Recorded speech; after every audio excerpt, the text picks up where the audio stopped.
మన సనాతన ధర్మంలో త్రిగుణాలు అని ఒక కాన్సెప్ట్ ఉంది. త్రిగుణాలు కాసేపు గుణం అంటే స్టేట్ ఆఫ్ మైండ్ అనుకోండి. ఇంకా సింపుల్గా చెప్పాలంటే గుణం అంటే క్యారెక్టర్ అని అయితే అనుకోండి. అప్పుడు మీకు నేను చెప్పబోయింది చాలా ఈజీగా అయితే అర్థమవుతుంది. మనకి టోటల్గా 3 గుణాలు ఉంటాయి, అంటే 3 క్యారెక్టర్స్ ఉంటాయన్నట్టు మీరైతే అర్థం చేసుకోండి. ఇప్పుడు మనం ఒక్కసారి ఆ 3 గుణాల గురించి కూడా తెలుసుకుందాం. మొదటిది తమో గుణం, రెండవది రజోగుణం, మూడవది సత్వగుణం. మనిషి ఎప్పుడు కూడా ఈ 3 గుణాల్లో ఏదో ఒక గుణంలో కొట్టుమిట్టాడుతూ ఉంటాడు. అయితే రజోగుణంలో ఉంటాడు, లేదంటే తామస గుణంలో ఉంటాడు, లేదంటే సత్వగుణంలో ఉంటాడు. ఇలాగ ఎప్పుడు కూడా గుణాలు అనేవి చేంజ్ అవుతూ ఉంటాయి మనిషి లోపల. అలాగే ఈ 3 గుణాలని అధిగమించిన తర్వాత, అంటే తమో గుణం, రజోగుణం, సత్వగుణం, ఈ 3 గుణాలని అధిగమించిన తర్వాత కూడా ఒక స్టేజ్ ఉంటుంది.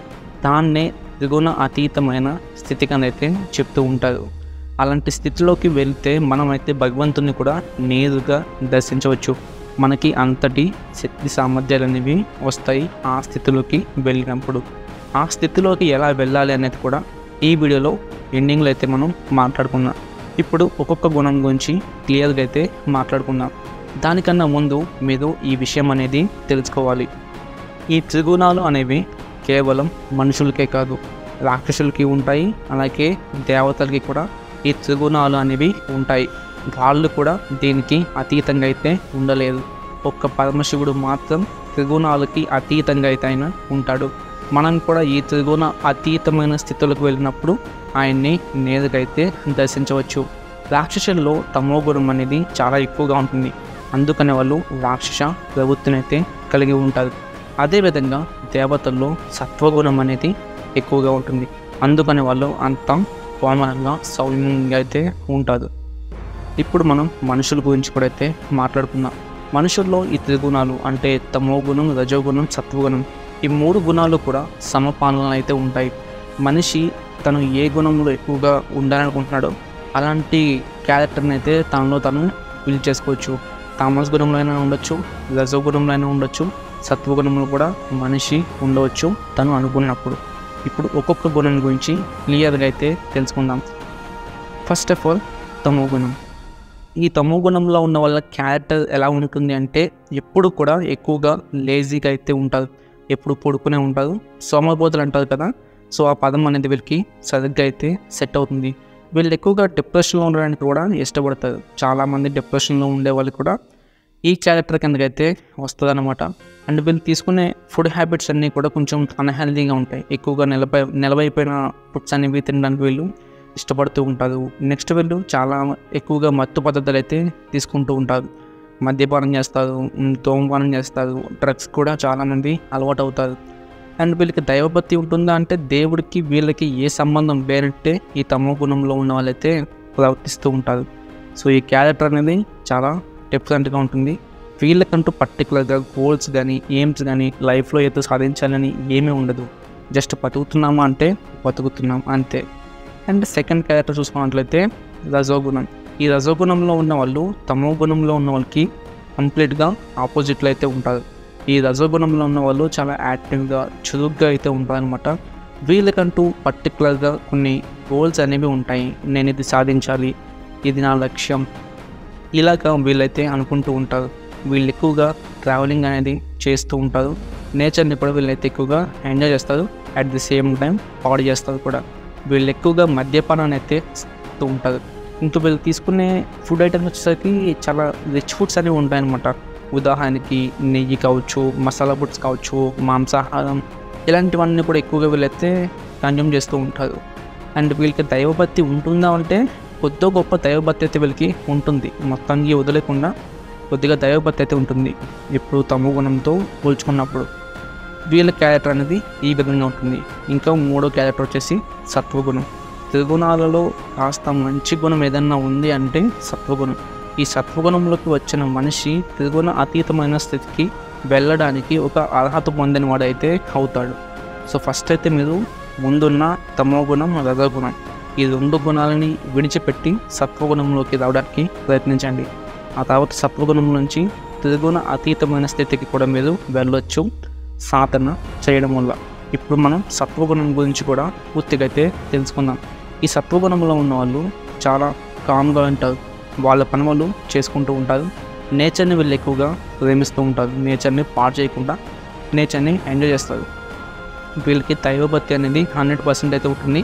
ఎప్పుడు కూడా దైవ స్మరణలు అయితే వీళ్ళు ఉంటారు. ఎక్కువగా పూజలు, పునస్కారాలు ఇలాంటి యాక్టివిటీస్లో వీళ్ళైతే ఎక్కువగా పాల్గొంటారు. అండ్ వీళ్ళు తీసుకునే ఫుడ్ అనేది కూడా కంప్లీట్గా సాత్విక ఆహారం అనేది ఉంటుంది. వీళ్ళు ఉల్లిపాయ, వెల్లుల్లి ఇలాంటి ఐటమ్స్ని కూడా వాళ్ళ యొక్క మెనూలో చూడడానికి ఇష్టపడరు. అంటే అంత వెజిటేరియన్స్, ప్యూర్ వెజిటేరియన్స్ కింద అయితే వీళ్ళు ఉంటారు. ఎక్కువగా పాలు, నెక్స్ట్ పప్పు దినుసులు, ఆకుకూరలు ఇలాంటివి అయితే ఎక్కువ వీళ్ళు కన్జ్యూమ్ చేస్తూ ఉంటారు. వీళ్ళు తీసుకునే ఫుడ్ అనేది కూడా చాలా హెల్తీగా అయితే ఉంటుందన్నమాట. దాంతో వీళ్ళ డే అనేది కూడా చాలా ఫ్రెష్గా స్టార్ట్ అవుతుంది. వీళ్ళకి కొన్ని మంచి అలవాట్లు అనేవి ఉంటాయన్నమాట. అంటే ఎర్లీ మార్నింగ్ లేవడం, నలుగురితోని మంచిగా కలిసిపోవడం ఇలాంటివన్నీ కూడా వీళ్ళకైతే ఉంటాయి. ఎక్కువగా మెడిటేషన్ చేస్తారు. సో ఇలాంటి యాక్టివిటీస్ అనేది వీళ్ళు చేస్తూ ఉంటారు. ఇప్పుడు మీకు ఈ 3 గుణాల గురించి ఇంకా సింపుల్గా అర్థమయ్యేలా చెప్పాలంటే మీకు ఒక ఎగ్జాంపుల్ అనేది ఇస్తాను. చిన్నప్పుడు స్కూల్కి వెళ్ళి చదువుకున్న ప్రతి ఒక్కరికి కూడా వాటర్ యొక్క కెమికల్ ఫార్ములా తెలిసి ఉంటుంది. H2O ఇది వాటర్ యొక్క కెమికల్ ఫార్ములా. కాసేపు ఈ H2Oని ఊహించుకోండి. H2O అనేది సాలిడ్ ఫామ్లో ఉన్నప్పుడు ఐస్ కింద ఉంటుంది. ఈ ఐస్ అనేది ఎక్కడికి కదలకుండా ఉన్న ప్రదేశంలోనే అలా ఉంటుంది, ఎంతవరకు దానికి మంట తగలనంత వరకు, లేదా అది రూమ్ టెంపరేచర్కి వచ్చేంత వరకు. ఐస్ అనేది సాలిడ్గా అలాగా గట్టిగా ఉంటుంది, ఎక్కడికి కదలదు, చాలా లేజీగా ఉంటుంది. ఈ ఐస్ని తమో గుణంతో అయితే మీరు పోల్చుకోండి. రెండు కూడా సిమిలర్గా అయితే ఉంటాయి. ఎప్పుడైతే ఐస్కి కొంచెం మంట తగులుతుందో అప్పుడు ఐస్ అనేది లిక్విడ్ ఫామ్ అంటే వాటర్ లాగా అయితే కన్వర్ట్ అవుతుంది.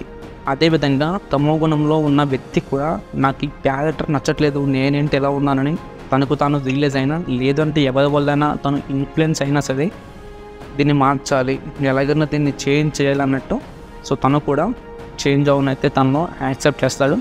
అప్పుడు తనైతే రజోగుణంలోకి అయితే వెళ్తాడు, తనకున్న కొన్ని హ్యాబిట్స్ని అయితే వదులుకొని. అదేవిధంగా ఐస్ అనేది కూడా వాటర్ ఫామ్లోకి అయితే కన్వర్ట్ అవుతుంది. ఎప్పుడైతే ఈ వాటర్ ఫామ్లో ఉందో దీన్ని మనం రజోగుణంతో పోల్చుకోవచ్చు. ఈ వాటర్కి కూడా కొంచెం వేడి అనేది ఎక్కువగా తగిలిందనుకోండి, ఆ వాటర్ కూడా నీటి ఆవిరి కింద రూపాంతరం అనేది చెందుతుంది. అదేవిధంగా రజోగుణంలో ఉన్న వ్యక్తికి కూడా కొంచెం వేడి తగిలిందనుకోండి, తను కూడా సత్వగుణంలోకి అయితే వెళ్తాడు. సత్వగుణాన్ని నీటి ఆవిరితో అయితే మీరు పోల్చుకోండి. ఎప్పుడైతే ఈ నీటి ఆవిరి కూడా కొంచెం వేడి వల్ల ప్రకృతిలో కలిసిపోతుందో అలాంటి స్థితిని త్రిగుణ అతీతమైన స్థితి కింద మీరైతే భావించండి. అదేవిధంగా సత్వగుణంలో ఉన్న మనిషి కూడా ఆ సత్వగుణాన్ని కూడా జయించి ముందుకు వెళ్ళి పరమాత్మలో అయితే ఐక్యమవుతాడు. సో ఇది మీకు ఇంకా సింపుల్గా అర్థమయ్యేలాగా నేనైతే చెప్పానని అనుకుంటున్నా. అండ్ వీటన్నిటికీ రిఫరెన్స్ ఎక్కడి నుంచి నువ్వు తీసుకున్నావని అడిగితే కనుక వీటన్నిటిని నేనైతే నాకు గురువుల దగ్గర నుంచి అయితే నేర్చుకున్నా. నైట్ పడుకునే ముందు షాగంటి గాది కావచ్చు, గరికేపాటి గాది కావచ్చు, లేదంటే సామరం గాది కావచ్చు, ఎవరితో ఒకరిది ఒక ప్రవచనం వినడం ఒక హ్యాబిట్ అని అయితే చేసుకున్నా. అట్లీస్ట్ వీక్లీ 2 to 3 times అయినా సరే ఏదో ఒక ప్రవచనం అనేది వింటా. సో అలా విన్నప్పుడు వీటి గురించి కూడా కొద్దిగా నాలెడ్జ్ అనేది వాళ్ళ దగ్గర నుంచి అయితే నేను గ్రహించా. దాన్నే మీతో అయితే నేను షేర్ చేసుకుంటున్నాను. ఏదైనా తప్పులు ఉన్నాయనుకుంటే కింద కామెంట్ సెక్షన్లో అయితే కామెంట్ చేయండి. ఇంకా మీకు వీడియో స్టార్టింగ్లో చెప్పాను కదా, మనం త్రిగుణ అతీతమైన స్థితికి కూడా వెళ్ళొచ్చు. దాని గురించి వీడియో ఎండింగ్లో మాట్లాడుకుందాం అనేసి ఇప్పుడు దాని గురించి అయితే మీతో మాట్లాడతాం. మనం త్రిగుణ అతీతమైన స్థితికి వెళ్ళాలంటే ఫస్ట్ మనం సత్వగుణంలోకి అయితే వచ్చి ఉండాలి. అంటే కంప్లీట్గా మన ఫుడ్ హ్యాబిట్స్ అన్నీ మార్చుకోవాలి, ఎర్లీ మార్నింగ్ లేవడం అలవాటు చేసుకోవాలి, కాస్త వ్యాయామం ఇలాంటివి చేయడం కూడా మనం అయితే అలవాటు చేసుకోవాలి. సత్వగుణంలోకి అయితే ఫస్ట్ మనిషి రావాలి. సత్వగుణంలోకి మనిషి వచ్చిన తర్వాత దైవభక్తి కూడా అతనికి నిండుగా ఉన్నప్పుడు, తను జ్ఞానం, మెడిటేషన్ ఇలాంటివి చేస్తూ ఉన్నప్పుడు తను అయితే త్రిగుణాలని అధిగమించే స్థితిలోకి కూడా వెళ్ళవచ్చు. ఎక్కువగా సాధన అనేది చేయాలి ఈ సత్వగుణంలోకి వచ్చిన తర్వాత. అప్పుడు మనమైతే ఈ త్రిగుణాలని కూడా అధిగమించి త్రిగుణ అతీతమైన స్థితిలోకి అయితే వెళ్ళవచ్చు.